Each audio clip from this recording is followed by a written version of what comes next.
Good morning, good afternoon, and good evening to you, ladies and gentlemen, and welcome to third Power Pack Day of Thai Global Summit 2020. Thank you so much for joining us from different parts of the world. And our next topic is Sharpen Your Saw, a guided self-discovery to cultivate the full spectrum of your human potential. And for the same, it is a privilege to have with us Dr. Anjum Babu Khan, who is an award-winning educationist, empowering trainer, and lifelong learner. Ladies and gentlemen, she provides key sites for educators, parents, and lifelong learners to navigate education in the 21st century. Having pioneered an award winning pedagogy, her twin focus has been on cultivating competence and character. Her book, ABC's Brain Compatible Learning, provides tried and tested approaches that parents and educators have implemented effectively. Ladies and gentlemen, Dr. Anjan Babu Khan has trained tens and thousands of people over the last 25 years. It is definitely a privilege to have her with us. A big hand here and warm welcome to Dr. Anjum Babu Khan. A warm welcome to you, ma'am. Thank you, Divani. Thank you so much. Can I just share my screen, please? I have a presentation. Share screen करें? Yeah. मैं लोग कर लोगों ने दिया और ये तो दिया इनका side by side speaker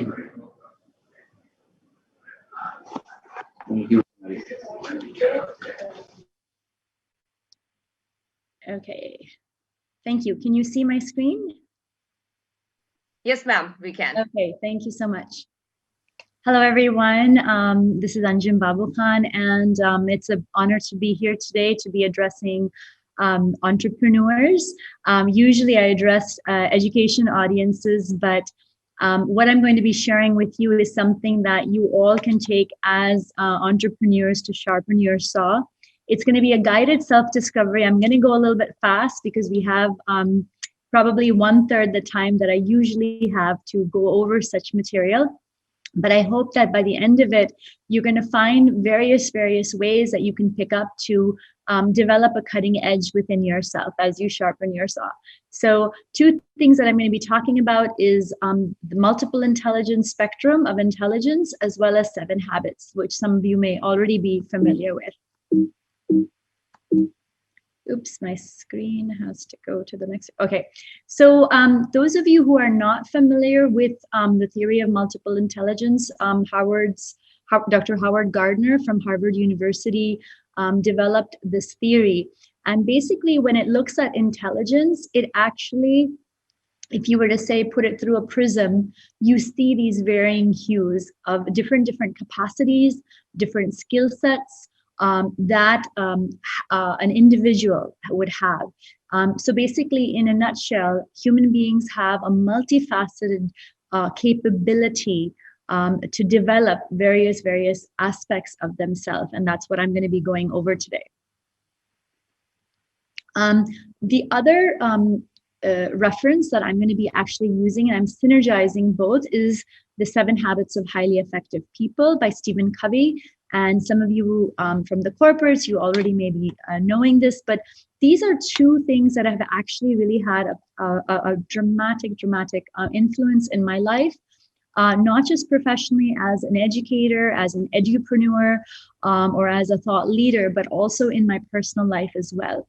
So I hope that you will find some useful synergies with this. So what I'm going to be doing is, again, he wrote the 8th habit. So there's 8 intelligences and 8 habits. We're going to add both of them together.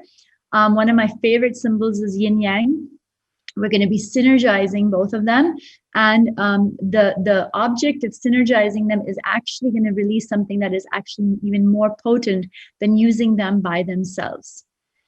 And with the pandemic, the entire world has gone through adjusting, resetting themselves to a new normal. And I am sure it is the same for every sector, every entrepreneur, every business has had to do it. We've had to do it in education, the hotel industry. Every industry has had to reset, reorganize, rethink, relearn, re-strategize, redefine, re-examine. I can go on and on.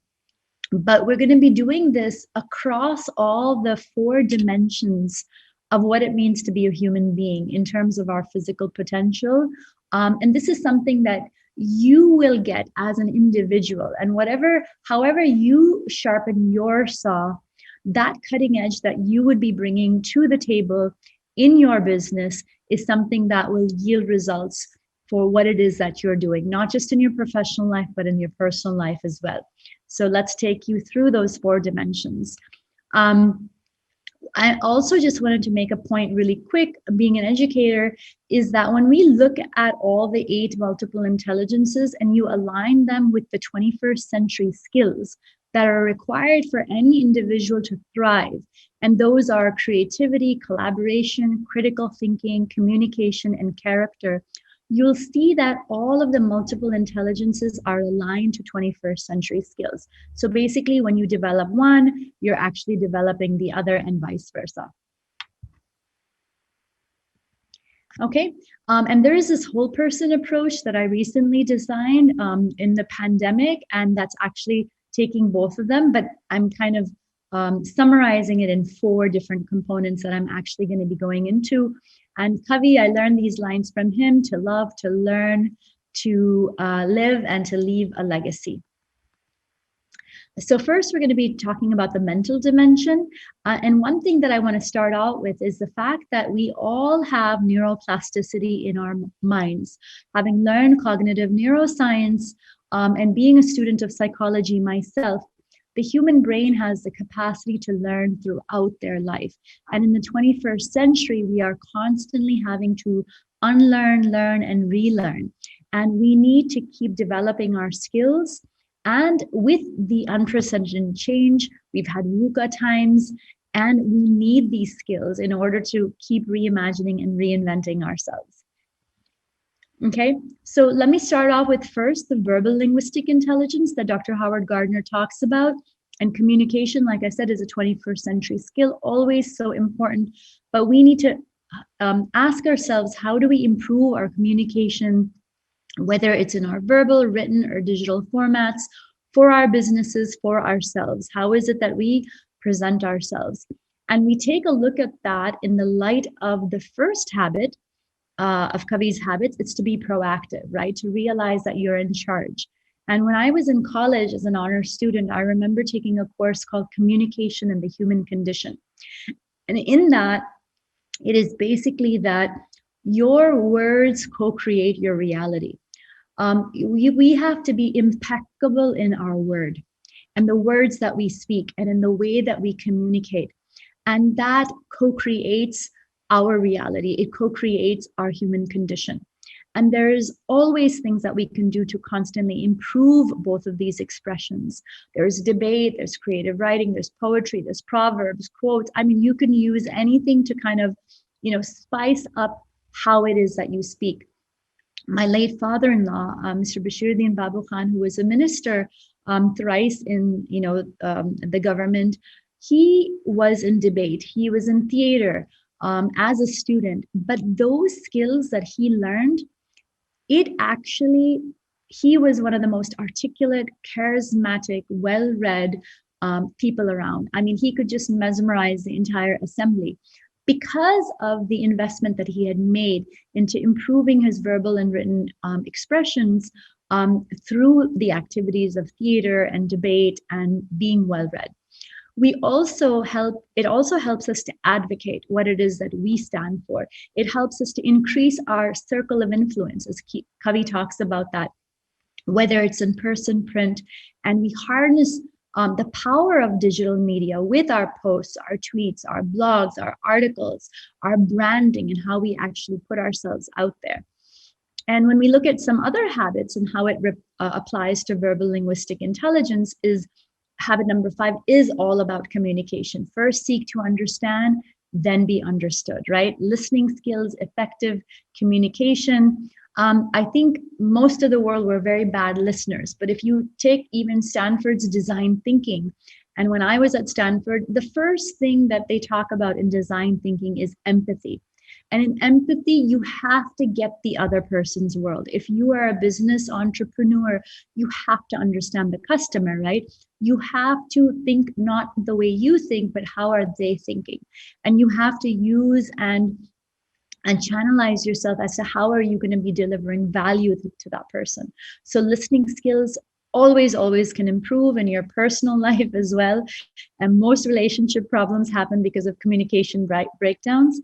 And then of course, sharpen the saw, investing time to read. I just did a talk yesterday with Sean Covey himself, Stephen Covey's son.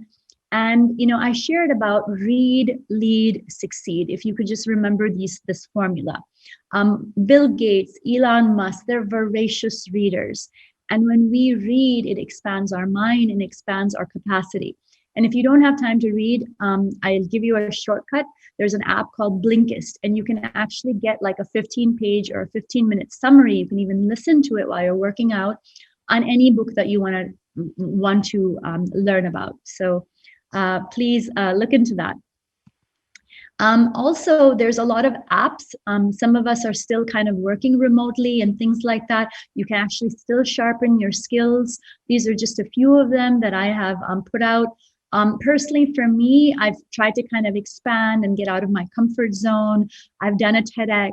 Last year I was on Fever FM, and I did a radio program for a time. So different ways we can actually kind of improve the power of our communication. There's many articles on this you can look up, but literally when I was talking about neuroplasticity, words can change your brain. That is why it's very important to be impeccable in our speech, in our communication, in our words. There's more apps over here. I just kind of made a quick collage for you. If you want to improve your writing, how you're, communicating with people.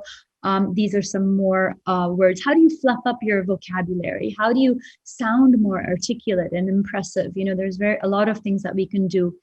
I personally like to journal a lot, and I think that really helps crystallize a lot of my thoughts. This is one example from my journal.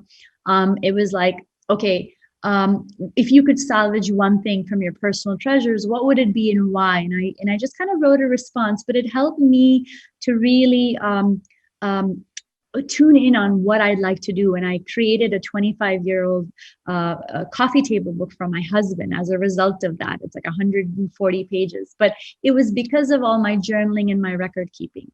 So now moving on to logical mathematical intelligence of how to be number smart and logic smart.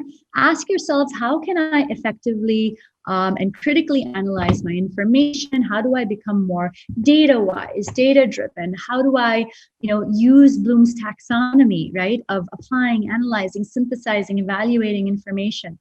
And when we look at it with the habits, right, you're putting first things first. You are prioritizing. You need to have your evaluation skills for the choices that you make. And with Bloom's taxonomy that I was referring to, that is exactly the way that somebody will hone their critical thinking skills. It goes from a very basic level of understanding, then application, then analysis, then an evaluation, a broader evaluation, and then we can synthesize information. For example, this presentation is a synthesis between the 8 habits and the 8 intelligences, and then we create something new from it. So these different activities, it helps us, develop our mental sharpness. There's a lot of, strategy games and apps that you can use as well in your personal time to kind of, hone this particular intelligence. Of course, we live in the world of algorithms and coding and formulas, and we know in our businesses that we have to be data-driven. We have to research. We need to use proper tools of measurement, etc. But again, there's a lot of articles, and there's some from Harvard Business Review on how to just have habits to improve your critical thinking. There's some more apps that you can do in your free time. Like my mom-in-law, she's 75 years old, and she does these things. And I really feel that people remain cognitively fit. It prevents cognitive impairment when you exercise your brain. So brain is basically, as an educator, I'm telling you, use it or lose it. That's what the brain is. So now let's move on to the body. And this is the physical dimension. And in bodily kinesthetic intelligence, and yes, that is an intelligence, we can see how is it that we can incorporate our bodily kinesthetic activities and optimize our body's potential. I don't have to talk to you about fitness and things like that because that's well known and documented. But even how can I become more dexterous in my handiwork? Because that also kind of improves the brain. The more that we are in our multisensorial experiences, where how we use our hands and our full use of our senses, that also actually builds our brain. It enriches our brains. The neuroplasticity grows. So in terms of sharpen the saw, invest in your health, exercise, nutrition, fitness. There's a lot of fun things that you can do. The stronger you are in your body, the stronger you are going to be in your mind, the stronger that you are going to be as an entrepreneur, as a family member, et cetera, et cetera. Explore, say, the performing arts. Like I mentioned, my father-in-law who was in theater. I mean, it really, I see the children who are in theater, they have a very qualitative difference about the way they they're so poised, their body language, it's beautiful to see. There's a lot of things you can do to improve your fine motor dexterity. Nowadays we're having, carpal syndrome. There's a lot of tech related kind of things that we're having, and we need to be able to exercise our minds, be sync. And the other thing that I want to say is be in sync with your body. I do a lot of therapy work and spiritual work as well, and we need to be in tune with our body. Be aware of visceral reactions that you have to certain things. What are your gut feelings? Tune into your intuition, things like that. Of course, I'm not going to go into this. You know that exercise can make you not just healthier, but happier. And it's really important. Like I said, again, if you're not able to go to your gym and things like that, there's a lot of apps. I've just kind of, have a little shot. Now, next one for body is your naturalistic intelligence. Now, the questions you want to ask is, how can I become more in tune with nature? How can I become more eco-friendly, more sustainable? How can I reduce my carbon footprint as an entrepreneur as well? And what I love from Stephen Covey is the nature metaphor. I learned about the law of the harvest when I read 7 Habits, and I always use words like cultivate and nurture. And basically, it's the law of the farm, right? You can't slack off and expect to reap a harvest. You will reap what you sow. And this is something that all the major religions in the world have in their scriptures, the concept of sow and reap. So you can't cram for an exam. You can maybe cram for an exam, but you can't cram in your relationships. You can't cram in business. There's no shortcuts. You have to do the due diligence of sowing the right things in order to reap the right benefits. The other thing that I want to say is be proactive. There's a circle of influence that you have. So as an entrepreneur, you need to be a part of the solution, not part of the pollution. So sustainable living, sustainable businesses is really important. And in your personal life, remember, nature nurtures. Sharpen the saw with nature. These are some pictures from my space of how I enjoy nature. I love after work just to have a cup of tea. 15 minutes on my roof garden really resets me. There's studies that say that 20 minutes in nature can actually reset you. We're exposed all day to a lot of electromagnetic radiation. 2-3 Zoom meetings and I'm drained. There's a picture of, my lotus garden, and just to see the sunset every evening. These are just little things that I enjoy, but it really is important that we take that time out. Here's some more articles, like a collage of, taking a 20-minute nature pill. You will be happier. You will be reset when you take out time for yourself.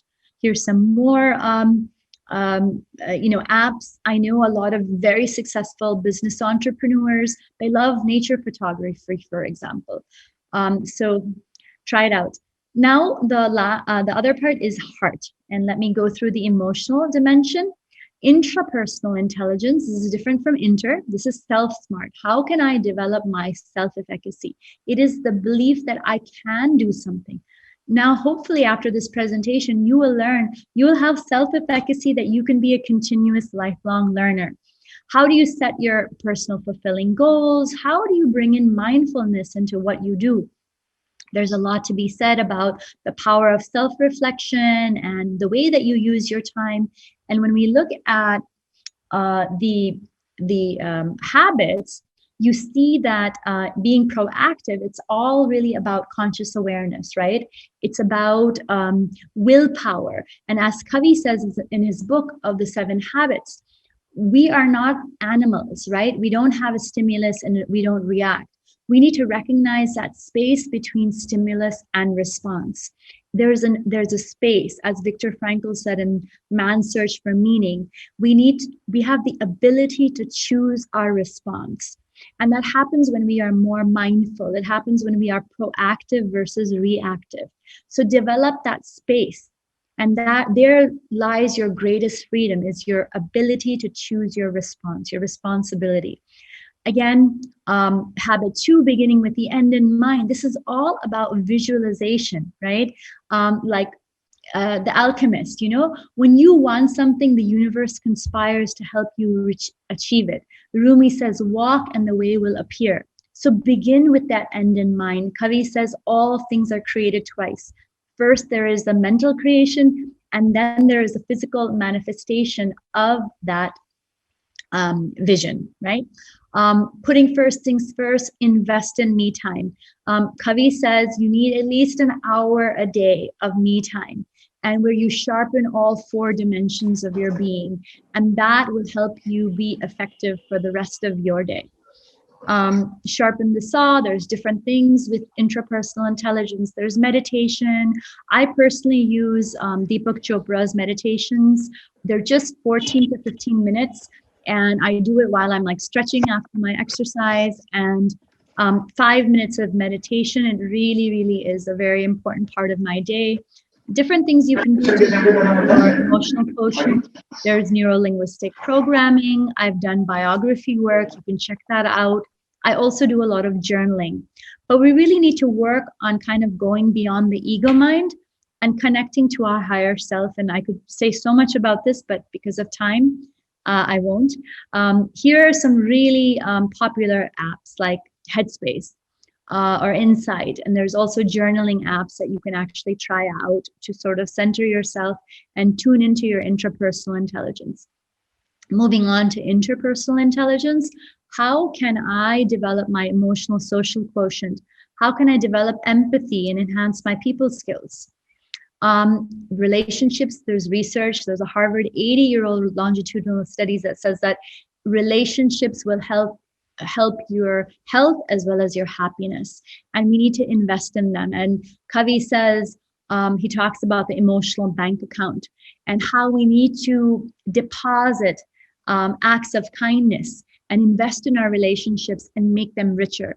Habit number 4 talks about the abundance mentality of thinking win-win and teamwork. Collaboration is a 21st century skill. How do we work and synergize? And that's how all businesses are running right now. It's not a factory model approach, right? It's all about human collaboration.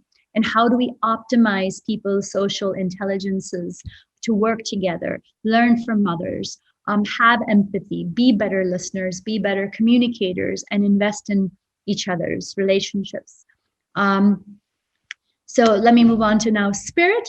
The last but not least, and probably the most important, is your spiritual dimension.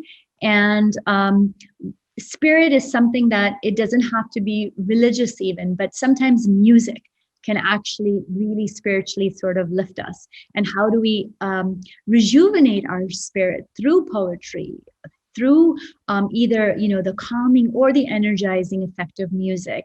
How is music used to enhance our professional or our personal projects and create that certain energy that we want?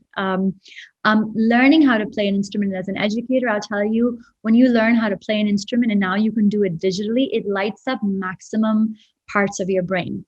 It makes you smarter. And it's never too late to learn these things. And of course, there's poetry and musical metaphor.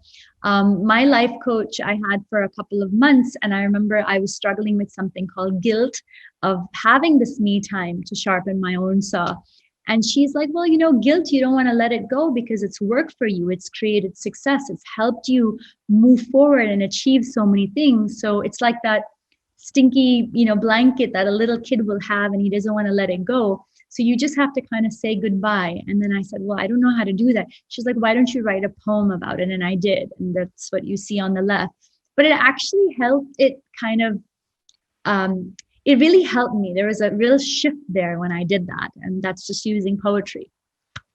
Next is visual spatial intelligence. How can I increase my creativity, my aesthetic sense? How do I make time to just relax and learn a new art form or harness the power of visualization? And again, there's so many different things that you can do. There's art, there's photography. But when we look at the 7 habits, right, it's being proactive, being in a very aesthetically appealing, socially suave space, even if you're working from your home office right now due to the pandemic. But how does your space work for you? I've already talked about creative visualization. There is so much power in creative visualization. And in sharpening the saw, sometimes, when we're just doing some art, it actually sort of helps us. It brings certain ideas. We go into a different mode at that time. And some of the best ideas can come when you're actually doing something relaxing. And this is just my little 5-minute things like, oh, I like Mandarin. Let me just try it out. And I just did it. I love to go to museums and look at Monet, and I love his impressionist styles. I am not an artist at all. I'm amateur, but this is one of my 2 first attempts at watercolors. I had just a match that I tried to kind of looked at my phone and I tried to do it. And then I found a really nice quote that goes that if you have knowledge, let others light their candles in it. And I think that's kind of what I'm trying to do with all of you today is I'm trying to light your candle, ignite that spark so you can actually self-discover your cutting edge and your multifaceted abilities. And I am associated with Harvard's Project Zero. And in studio thinking, they found in the research that when you engage in art, it develops 8 habits of mind that you would never find in academics or other forms of learning. It helps you, it strengthens your observation skills, your envisioning skills, your expression, your reflection, engaging and persisting. So try it out. It's going to help in creativity as a 21st century skill. There's a lot of apps, once again, and everything from Zen tangles to mandalas to Photoshop, sketching. Now, last but not least is existential intelligence. How can I discover my unique purpose in life? And how do I focus on it and incorporating into all other aspects of my life? Japanese use a term called ikigai. And ikigai is your reason for being. And I think I've discovered my ikigai, and that is to help other people discover their multifaceted potential and optimize it. And that is why I'm so honored and I'm so happy to be here with all of you today. And I hope that you can discover your legacy. What is your unique purpose? What is the unique value? Finding your voice and inspiring others to find theirs. And remember, your legacy is going to be every life that you have touched, whether it's personally or through your business, and what you have brought into the world to make it a better place. And to conclude, I just want to have you maybe take a picture of this screenshot. And it's a blank kind of spectrum right there, a spectrum of human potential, as I call it. It's all the 8 intelligences. And on top of it, it's the 21st century skills that relate to it. Just jot down right now, what are your key things? Maybe you're really into fitness already. Maybe you're a dancer. Maybe you're this. So just write down what are the strengths that you have and maybe ones that you would like to develop. I just made a short list for myself just to give you an example, but everything from, public speaking to, choreography, to Qigong and yoga, to aromatherapy. I'm in my social circle a question queen. I love asking deep dive conversation starter questions. I love, biography work and spiritual books. And I'm always trying to see what is my reason for being, in my existential intelligence. So to conclude, I hope you all in this short presentation learn to live more fully, to love more deeply, to learn about your multifaceted, opportunities that we have within ourselves and outside of ourselves, and that you all will leave a beautiful legacy for time to come. So I invite you all to journey into self-discovery, reconnect to yourselves, and learn what it is that you want to do. Okay, so thank you so much. And I will just stop sharing my screen. Thank you, Dr. Anjum. Thank you. That was such an enlightening session. I'm already feeling rejuvenated just by listening to you. And thank you very much for those interesting guided insights here on the topic. Lots to take away from it. So thank you once again, Doctor. Thank you for joining us. Indeed, a pleasure.